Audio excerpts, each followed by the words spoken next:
বাল্যবিবাহ রোধ, শিশু ও নারী পাচার, যৌন হেনস্থা সহ বিভিন্ন বিষয়ে ছাত্রীদের কাছে সচেতনতার বার্তা পৌঁছে দিতে হাওড়া গ্রামীণ জেলা পুলিশের শ্যামপুর থানার উদ্যোগে মঙ্গলবার শ্যামপুরের শশাটি নহলা কাঁঠালদাও অবিনাশ উচ্চ বিদ্যালয়ে অনুষ্ঠিত হল স্বয়ংসিদ্ধা শীর্ষক সচেতনতামূলক কর্মসূচি।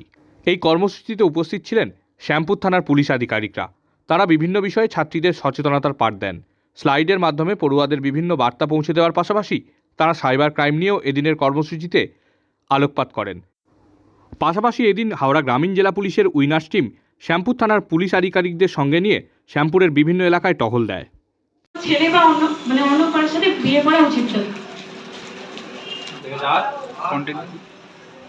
নিজের পায়ে দাঁড়াতে হবে।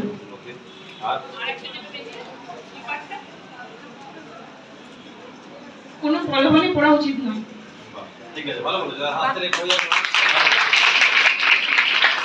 তোমরা যত্নবান হবে।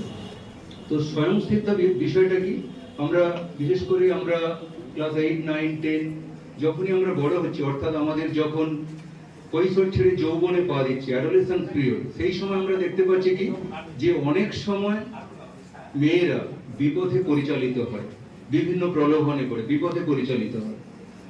তো আমাদের রাজ্য সরকারের একটা এবং আমাদের মাননীয় মুখ্যমন্ত্রী মমতা বন্দ্যোপাধ্যায়ের একটা কল্পনা প্রসূত বা মস্তিষ্ক প্রসূত একটা বিষয়, সেটা হচ্ছে কন্যাশ্রী প্রকল্প। তোমরা সবাই জানো, এবং সেই কন্যাশ্রী প্রকল্প আজকে একটা আন্তর্জাতিক রূপ নিয়েছে, এবং তারই পাশাপাশি এই মেয়েরা যাতে আগামী দিনে বিপথে না যায়, বাল্য বিবাহ রোধ, নারী পাচার রোধ, এবং যারা এই সমস্ত জায়গায় একদিন বিয়ে দেবে, আর সেটা নিয়ে মা বাবারা ভাবে, হয়তো তোমরা ছোট বলে তোমাদের কাছে হয়তো ফোকাস করে না, কিন্তু মনে মনে দেখবে কোনো সময় এমনি ঘুমিয়ে থাকবে, দেখবে মা বাবা কি আলোচনা করছে শুনবে, দেখবে তখন বলবে, তখন শুনতে পাবে মাঝে মাঝে এটাই আলোচনা করছে যে মেয়েটা আমার কিভাবে মানুষ হবে, যদি মেয়েটা ঠাকুরের কি পায়, ভালো একটা ভালো চাকরি পায়, মেয়েটার ঠাকুর মেয়েটাকে, আমার মেয়েটার পড়াশোনায় যাতে মন দেয় সেই দিকটা একটু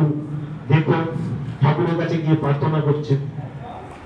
যাই কিন্তু আমরা যাই তো সব সম্প্রদায়ের মানে মেয়েদের জন্যই বলছি, সব সম্প্রদায়, প্রতিটা সম্প্রদায়, মা মাই, বাবা বাবাই। ছেলে বা অন্য কারোর সাথে বিয়ে করা উচিত নয়। নিজের পায়ে দাঁড়াতে হবে।